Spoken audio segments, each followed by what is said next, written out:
LE2 we have, Braden. and you played what?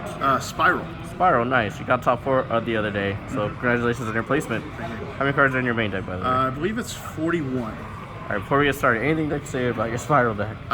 No one expects it coming. Everyone thinks that this deck was outdated since Master Plan got hit. After some playtesting and then kind of getting a little bit more inspiration from watching the Louisville regionals, kind of gave me my own take of the deck. Because I'm poor, I can't afford expensive cards. So. All right, let's see your main deck. So start out obvious lineup. So 3 Spiral Gear Drone. This card's amazing. I'm gonna stack your. Basically says I'm gonna stack your deck and then control the game. It also has a quick effect, which you can use in damage step to tribute itself to target a Spiral and get a 500 extra attack. So it allows you to get over big monsters without having to worry about other cards. So 3 quick fix. This is your main piece of the deck. It's not a one. None of these are once per turn effects. The little guys. So this one, when it's summoned, search for a Spiral Gear card. A lot of times you can search out every piece that you need just off of this, because it's not once per turn, and there are so many ways to get it out and in back on the board. Super Agent, main staple. That's how the quick fix triggers. There's some other cards that do that, but if you're not playing this, then don't play. Simple as that. Do you ever miss? Oh yeah, a lot of times, because if I don't see drone, I have to kind of guess and hope. I got pretty lucky for a few games, but there were a couple games where I missed and I couldn't extend. They used to say that double helix was your pressure point. Now it's super agent. Because a lot of times you may be able to keep quick fix going, but if you don't hit this, you're not gonna, you don't have the materials to make the super agent or make double helix. Then the one-ups, Sleeper, Tough, and Last Resort. Love this card, best card in the deck. People say it's quick fix, I say it's Sleeper. Quick effect, target a Spiral, target 2 other cards and pop them. When it's equipped with Last Resort, it doesn't die. So, okay, now every turn I'm going to pop your cards for free and I lose nothing. A lot of these, you don't want to see these, that's why you only play one of each. You search this with quick fix. You don't really want to see this, it's just a name. And then Sleeper, you're searching off of the double helix. Okay. So that's it for the Spiral monster portion. I play the 1 Illusion and 3 Magician Souls. It's just free draw power. If you open up Mission Rescue, you're going to send it to grave and draw. Also, you're going to shuffle this back, so playing 3 isn't bad. So could you shuffle this back with Resort at the end phase? Okay. And if you do see it, then you just get this. So it's a free, either way, it's a free body and a free shuffle. Okay, that's cool. Cool little interaction with the field spell. Yeah. Come back Master Plan. That's why this was so good, but come back. That is true. We do play the 1/3 on Regulus King. It's really good because it's cards like Spiral Drone and Quick Fix, of course, are machine types. So you equip it to this, it becomes an Omni Negate if you can't get it out of grave. So this becomes an extra extender on the board to make it. So you end up with double helix, the trap, and then this active with a Link Revo. So now you have 4 interruptions just for that one board. Hand traps, DD Crow, and Triple Ash. DD Crow is searchable off of the Literalist Exceed, which I'll go into later. And then Ash, because it's probably one of the better hand traps of the format. I don't play Droll. I feel like in this deck it doesn't do enough. But you want to stop something quick, and this is the best way to do it. Going into the spells. We played double Big Red, 1 Assault. You don't ever really, if you end up, you can pitch this with Foolish Burial Goods, and it's a free special summon. So it helps you not miss your normal summons. Big Red is kind of for, usually I use it on Quick Fix, because that way I don't have to worry about having to pitch the special. Or him getting banished. Yeah, or getting banished. Well, a lot of times when I would bring it back, I was instantly XCing with it. Oh, okay. So, but just in the case where I don't open an extender, I can keep going with this and keep searching. It is the Reborn. And I do love the fact that it also makes it where they can't die by battle. And if it leaves the field, it doesn't take the monster with it. So it's pretty nice. Then we play 4 Spyral Resort. Have to. I forgot this. It's been a minute. Yeah, it's the main searcher. It protects your Spyral monsters from being targeted. And then terraforming just to search it. Because no matter what, you want to see this. And the only way to search it, there's no other card that'll search it. So you need terraforming to get there. As far as extenders, Foolish Burial Goods, Rhoda, Called by the Grave, 1 for 1. and triple tactics. I don't have thrust, so I need to play 2 of this so I see it. Everyone knows what this card does, self-explanatory. Really good, especially if I'm going first or second, because Ash Blossom's a card.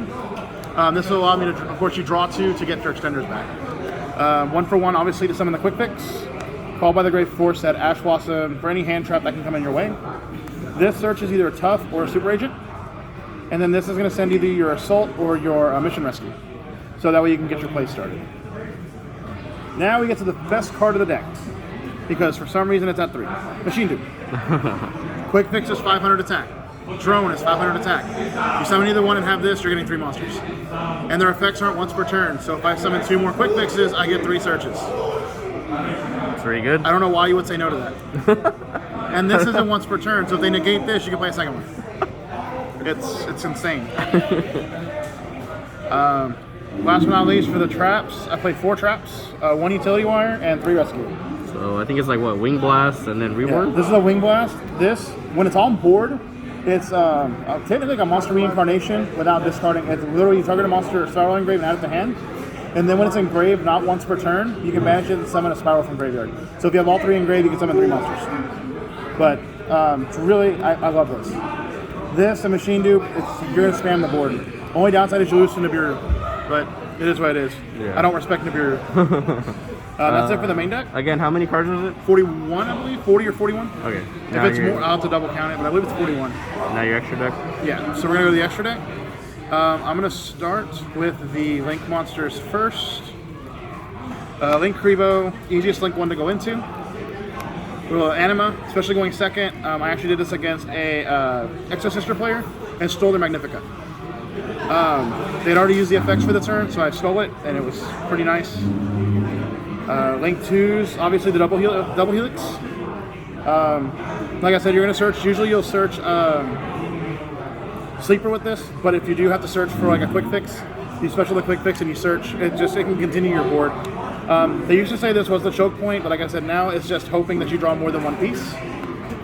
Now you can play it. Now we don't have to worry about this being an issue because you can continue to extend with quick fix because it's at 3. As for the remainder of the links, Napalosa, Access Code, and Underworld Goddess.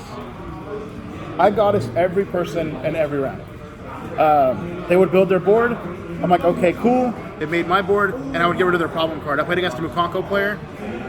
His stuff can't be targeted when there's I believe it's the green one, and I linked it away for the Underworld Goddess and was able to OTK.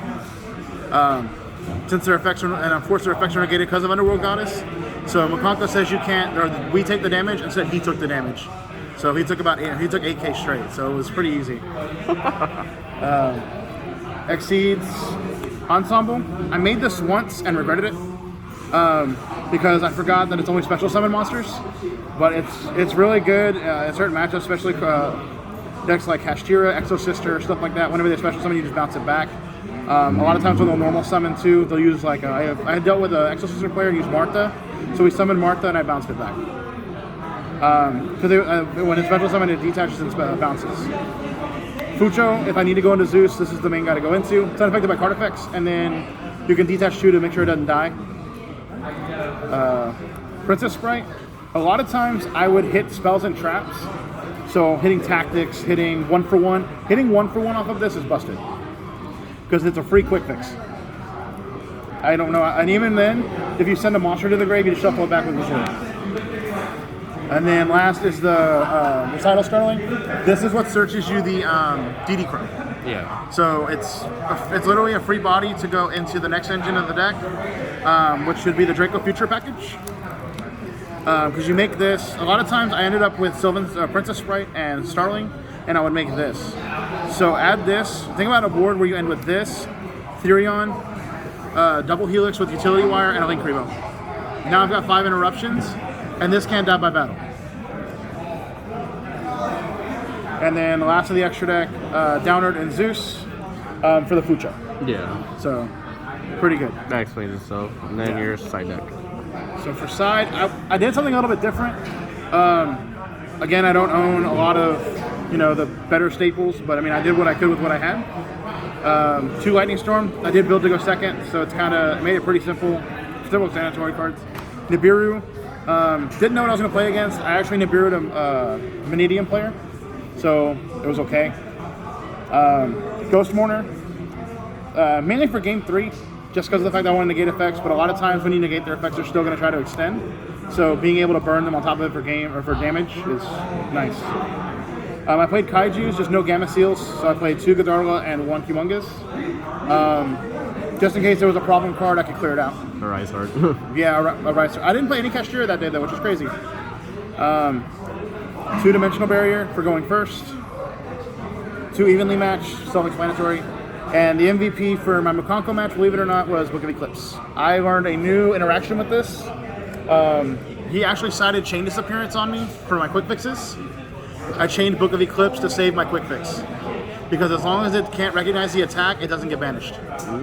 So being able to do this, I actually was able to activate 2 Eclipse in the same game. Nice. And ended up winning that game because he ran out of resources. Interesting. So, all in all, I love this deck. It kind of brings me back to nostalgia because I played back in 2017 when Spyral was getting big, as well as Spyral Zoo and all the different the format where that was insanely popular. Would I trade this for anything else? No.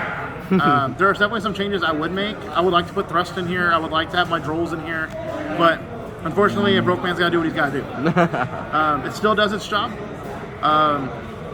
Yeah, that's it. All right. Thank you, and congratulations on your placement, and have a good night. Thank you.